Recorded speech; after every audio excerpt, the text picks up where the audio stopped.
Boa noite a todos. Espero que todos tenham descansado um pouquinho, estejam preparados para o segundo tempo. E dando prosseguimento ao nosso evento, agora nós temos o prazer e a satisfação de receber o engenheiro agrônomo, o senhor José Carlos Gonçalves. Ele é formado pela Universidade de São Paulo em 1965, iniciou sua carreira no serviço público como cafeicultor em Campinas, foi responsável técnico pelo projeto de colonização de 600 mil hectares no norte do Mato Grosso, do qual se originaram 4 cidades, entre elas Sinop, Vera, Carmen e Cláudia. Passou a fazer consultoria e trabalhar com planejamento na área de pesquisa no ensino universitário. E na década de 80 começou como produtor de abacate, porém ao longo de toda a sua carreira sempre foi um produtor rural, pois sua origem sempre foi rural. Eu fiquei muito feliz com o convite e agradeço para vir ter essa conversa com vocês. Mas eu fiz uma colocação no momento que eu recebi o convite. Eu iria trazer algumas informações e compartilhar com vocês muitas dúvidas. E a cultura de abacate é uma cultura ainda relativamente pouco estudada. Isso é compreensível e justificável, porque para se fazer um melhoramento numa cultura permanente, vão muitos anos e é caro. Então o pessoal prefere trabalhar com culturas anuais e os resultados são muito mais rápidos. O tema que me foi proposto: experiências, inovação e desafios da cultura de abacate. Aqui está o logotipo de uma de nossas empresas. Cada empresa nossa tem um logotipo, mas há uma constante em todas elas. Essa frase: valorizando a natureza. Isso aí é uma coisa que eu cultivo desde estudante de agronomia. Eu sempre pautei por valorizar a natureza. Há mais de 100 anos, esse economista norte-americano cunhou essa frase: a agricultura é uma mistura de arte, ciência e negócio. A conjugação dessa mistura, dando ênfase às vezes para a arte, outras vezes para a ciência e outras vezes para o negócio, nos dão a chave. Se você fizer essas opções no momento certo, nos dão a chave para o caminho do sucesso. Então eu sempre pautei por tratar as minhas atividades agrícolas, ora como arte, outras vezes como ciência e algumas vezes como negócio. Conjugando isso e dosando adequadamente, eu cheguei até aqui. Como o abacate é um projeto agrícola, eu tenho empregado no meu projeto até hoje. Bom, nosso projeto, a localização dele, ele vai de 20 graus e 48 minutos a 21 e 18 de latitude sul. E a longitude 46 e 49 a 47 e 13 da longitude oeste. Isso, geograficamente, corresponde à Mogiana Paulista e ao sudoeste mineiro. A altitude varia de 900 a 1.200 metros. Nos municípios de São Sebastião de Paraíso e Minas Gerais, onde nós temos 3 propriedades, o escritório central e a indústria. Então, São Sebastião do Paraíso é para nós a capital do mundo globalizado do meu projeto. Temos uma propriedade em Cajuru, uma em São Tomás de Aquino, uma em Biraci e uma em Cássia. E no começo houve um erro que eu chamei de providencial. Antes de começar a plantar abacate, eu estudei muito, eu conversei muito, eu viajei bastante mesmo, vendo plantio de abacate, e comprei 2.000 mudas iniciais. Levei para São Sebastião do Paraíso e plantei essas mudas. Aconteceu uma coisa que eu não esperava. No primeiro ano, morreram quase 70% do meu plantio. A primeira reação que a gente tem é de desistir, né? Eu fui em frente, comecei a estudar o porquê que aconteceu isso. Nessa época eu morava em Campinas, tinha as propriedades já em Cajuru, São Sebastião do Paraíso e São Tomás de Aquino. Mas eu morava em Campinas. E eu sempre fui muito próximo da equipe do Instituto Agronômico. Convivia lá com eles, convivi bastante. E trouxe a amostra das raízes dessas mudas que morreram e foi isolado o fitófito. E com uma equipe de um fitopatologista, fisiologista, nós fomos onde eu tinha comprado a muda e se constatou que o lençol freático era muito raso e parte da contaminação era da água de irrigação. Mas aí eu tomei uma decisão e na época eu não tinha noção da grande importância dessa decisão que eu tomei, que era fazer mudas próprias com sementes selecionadas. Eu tinha na minha propriedade de Cajuru 8 abacateiros. Por coincidência, eram abacateiros que tinham próximo de 70 a 80 anos. E eu então pensei, esse já é um aspecto positivo, geneticamente. São plantas longevas. E passei a observar essas plantas e fui selecionando, pegando caroços, fui eliminando aquelas que davam plantas aneuploides, já fui eliminando, não pegava mais.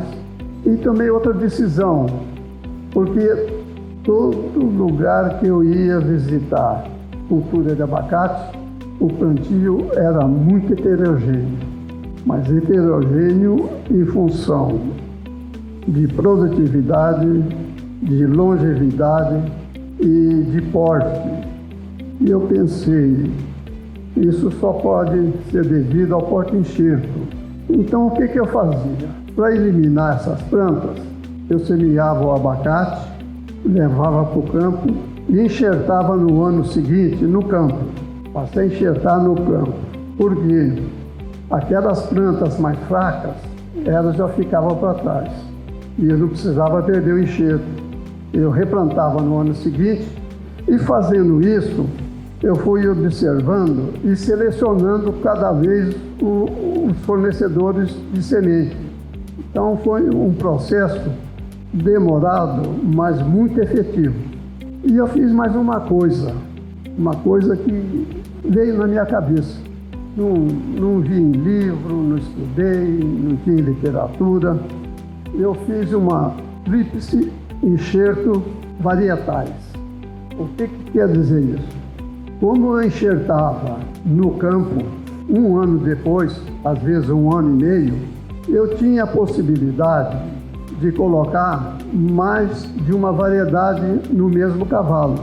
Nas 3 propriedades, Cajuru, São Sebastião e São Tomás, eu coloquei talvez 35, o número certo eu não sei. Eu colocava 3 variedades em cada cavalo. Coloquei Breda, coloquei a variedade Fortuna e a Margarida. O que eu esperava disso? Eu esperava alguma delas fosse dominante, porque elas estavam ali na mesma condição de solo, condição de altitude, mas não aconteceu isso. Aconteceu uma coisa muito interessante. Em alguns lugares, o Margarida predominava, dominava as outras, em outros era o Fortuna, e em outras repetições era a variedade Breda que dominava. Eu atirei no que vi e acertei no que não vi. Eu falei, só pode ser o porte-enxerto, não há outra explicação. E aí fui aprofundando nesse sentido, né? Passando a selecionar. Então, aquele tema inicial que me foi proposto, e eu tomei a liberdade de mudar para a produção sustentável de abacate. Por quê? Porque aquelas três fatores da mistura inicial lá, do Wilson D., de agricultura é uma mistura de arte, ciência e negócio. Eu falei para vocês que eu apliquei isso no meu projeto de abacate, com uma finalidade, uma cultura de abacate sustentável e rentável. A valorização da natureza não consta aqui, porque ela faz parte de toda a atividade agrícola que eu tenho feito na minha vida. Então não é só nesse projeto, por isso ela está fora. Mas os fundamentos foram a diversificação. Eu queria sair do café, não só do café, eu queria ter outra opção. Sincronicidade. Aí eu estudei muito, porque o café e o abacate, eu trabalho na parte vegetativa de outubro a março. A partir de maio até agosto, setembro, eu colho café. E eu entrei com variedades tardias, contando com altitude, que é clima mais frio, para entrar, colher abacate a partir de setembro. E coincidentemente, setembro começa a escassear o abacate no mercado, que o pessoal chama de entre safra. Então eu colho abacate de setembro a dezembro. E como uma coincidência feliz, é a época que o preço está melhor. Como diz o meu filho, foi um tiro na mosca. Outro fundamento é a racionalidade tecnológica. E eu citaria, primeiro, o sombreamento. Quando eu colocava o café no meio do abacateiro, eu já fazia um sombreamento natural, que facilitava o crescimento da muda e diminuía muito o replantio. Micorriza, como eu falei, eu quero ter a natureza como uma aliada. A micorriza que está ali, o café responde muito bem à micorriza. E o abacate, idem. Também ele dá uma resposta muito boa. Então, como eu tinha a cultura cafeeira, o abacate plantado intercalar, ele se beneficiou da micorriza. Outra racionalidade, sempre pensei no controle biológico. Foram feitas algumas teses, né? Uma tese de controle do Sternoma catenífera, que é a broca do fruto, que é uma praga terrível. Uma tese de doutorado foi feita em 2 fazendas minhas. E o tricograma foi demonstrado que ele parasita o ovo dessa mariposa. Então, para que vocês tenham uma ideia de racionalidade técnica, no ano de 2001, eu já estava aplicando o tricograma por inundação, exatamente 20 anos atrás. E eu sei disso porque o dia que derrubaram as Torres Gêmeas em Nova York, nós estávamos na lavoura aplicando o tricograma. Eu comecei comprando de um laboratório. Eu comecei a comprar de um laboratório de Uberlândia e depois passei a comprar de Piracicaba, do Bovo. E não funcionou.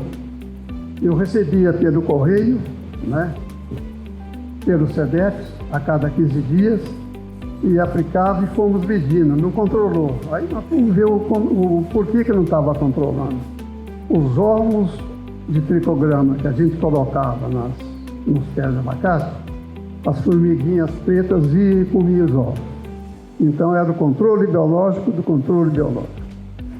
Então falhei com isso. Usei muito, em vez de usar feromônio, eu usei a armadilha luminosa, que foi uma armadilha ultraviolenta, desenvolvida pelo professor Simval, da DESAL. E ela atrai a mariposa, então eu monitorava e pulverizava na hora certa. Hoje nós estamos com um projeto de micro e menófilos. É um projeto que nós estamos nele já há 3 anos, que eu chamo de laboratório a céu aberto. Então nós estamos promovendo as vegetações nativas e semeando plantas para criar micro himenópteros que parasitam as lagartas do estenoma. Bom, para realizar esse projeto, era café, eu fiz café mais abacate, abacate mais café e só abacate. E já completei essa rotação. Onde era café, eu pus abacate no meio, tirei o café, o abacate produziu durante 20 anos, tirei o abacate e agora eu voltei com café. Então já completei essa rotação. Os resultados, o meu solo, eu tenho solo com mais de 5% de matéria orgânica. Então, por quê? Porque esse solo é mantido vegetado o ano todo, não recebe sol direto, não recebe chuva direta. Então, o meu solo é uma maravilha. Eu tenho esse orgulho. Eu vou entregar para a próxima geração um solo melhor do que eu recebi. A planta, vocês vão ver depois o que eu tenho feito nas plantas de abacateira. A minha seleção, em que rumo está indo. Balanço energético. Em 1978, na primeira crise do petróleo, nós publicamos um trabalho sobre balanço energético. Balanço energético é aquela energia que você coloca para obter o fruto da cultura e o que rende em energia, o que produz. Então, com essa tecnologia, eu procuro tornar o balanço energético mais favorável. E isso hoje está na moda, com a venda de crédito de carbono. Então, com a poda do café e a poda do abacate, eu queimo nas fornalhas para secar café, eu queimo na caldeira da indústria. Então, a gente procura fechar o ciclo. E o controle biológico, que eu já me referi.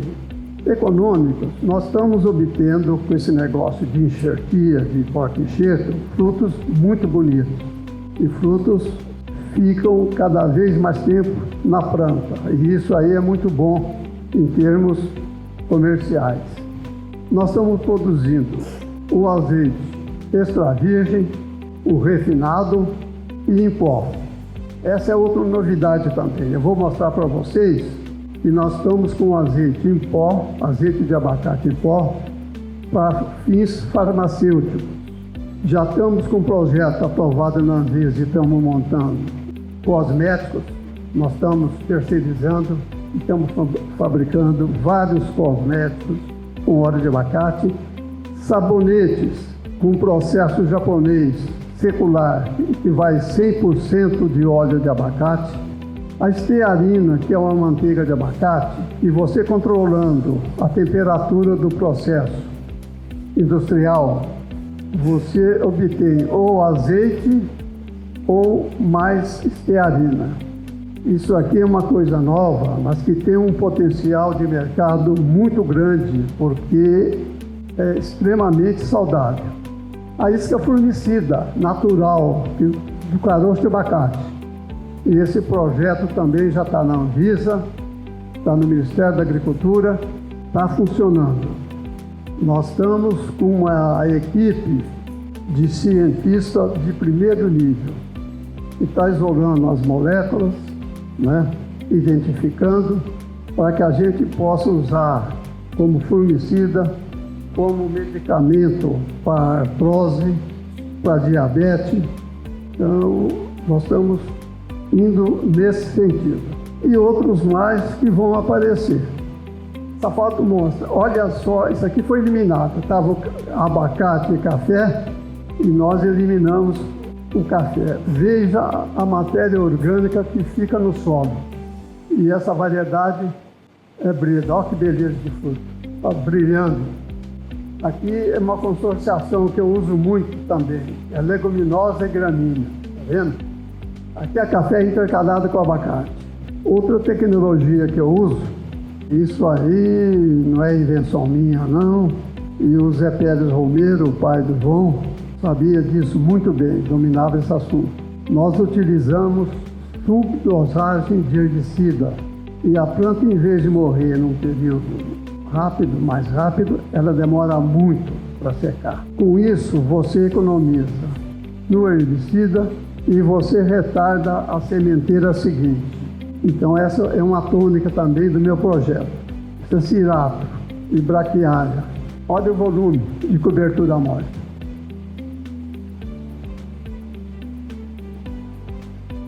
Olha, produz tanto que eu tenho que escorar, senão quebra galho. E olha como eu disse, eu não tenho medo de deixar vegetar. Por quê? Porque eu dou adubo fertilizo. Isso aqui, porque isso aqui é uma poupança minha que eu tenho no solo. E outra coisa, e o meu manejo eu deixo sementear. Por quê? Porque a semente contém muitos nutrientes, hormônios, que ela é a fonte da vida. E mantém a sementeira, o estoque no solo. Para que vocês tenham ideia, isso aqui é mucuna braquiária e aqui está uma replanta de abacate. Então eu conduzo mesmo, com muita vegetação, muita mesmo. Olha só a quantidade de matéria de cobertura morta. Olha a produtividade desse café. Apesar dessa produção enorme, você vê que ele está crescendo. Olha, aqui nós estamos aplicando tricoderma. E eu estou usando, passei a usar também há 3 anos, o bacillus, o subtilis e o megatério. Eu fiz uma estação lá de multiplicação desse biofertilizante. Cada remessa que eu multiplico dá para aplicar em 400 hectares. Eu não tenho resultado ainda. Não sei se é bom ou não, mas é uma das coisas que eu ando pesquisando. Aqui é um fruto da variedade margarida, atacada pelo estenoma. Isso aqui é vida.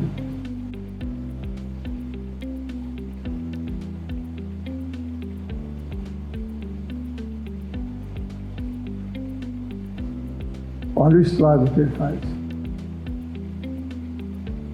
E aqui, muito interessante.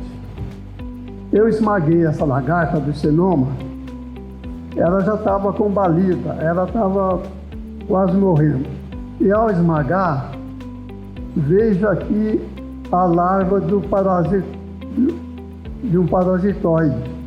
Isso vai para determinar o que é. Isso aqui faz parte daquele projeto de 3 anos que nós começamos, que eu estou chamando de laboratório a céu aberto, e nós eliminamos toda a pulverização para controlar essa praga nessa fazenda. Aqui é outra coisa que eu estou perseguindo há muito tempo. Porte de abacateiro. Eu acho que o futuro está no porte pequeno. Então veja o que eu já consegui. Olha o diâmetro e a altura. Eu vou medindo isso.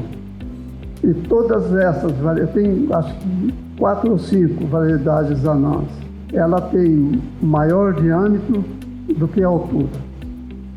Olha, esse aqui já é um F2 do primeiro nanico que eu selecionei, já está na 2ª geração. Olha que coisa, é uma planta muito promissora. Essa aqui é outra. Veja a arquitetura dessa planta. Olha que coisa. Sem poda, isso aqui é natural. E veja o fruto. Olha o fruto dela, que está na minha caneta para servir de referência.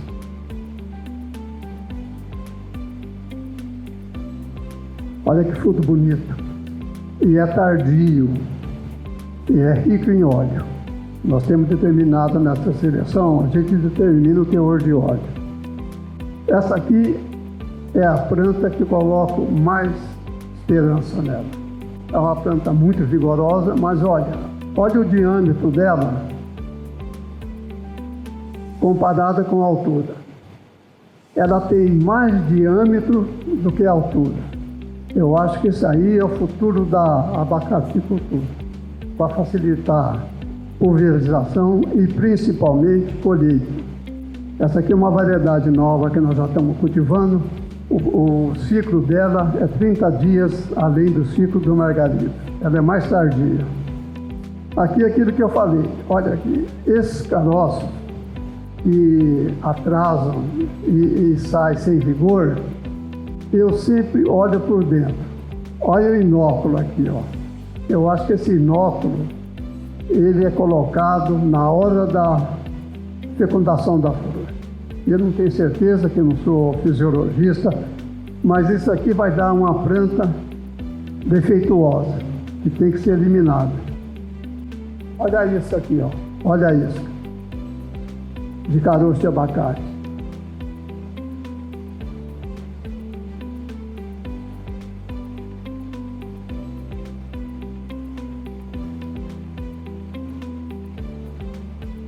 Olha o comportamento dessas formigas, minhas formigueiras. Olha como elas ficam tontas. Olha, escorregando. Olha lá. E controla mesmo. Olha aqui o estágio final. Olha como ela está agonizando.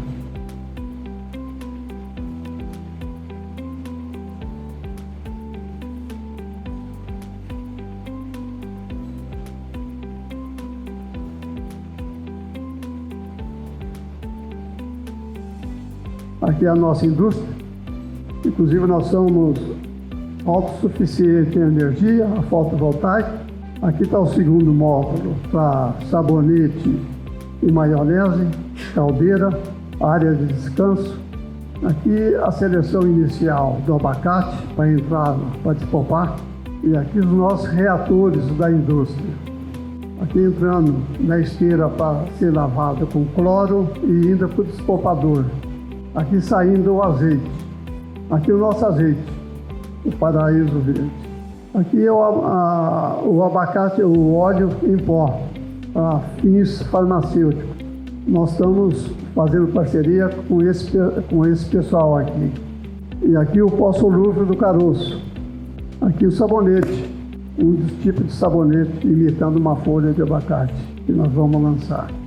E aqui para finalizar a minha apresentação, e como entrada no jantar que está vindo, uma manteiga de abacate, um cafezinho expresso, um pão integral, a manteiga de abacate para preservar a nossa saúde.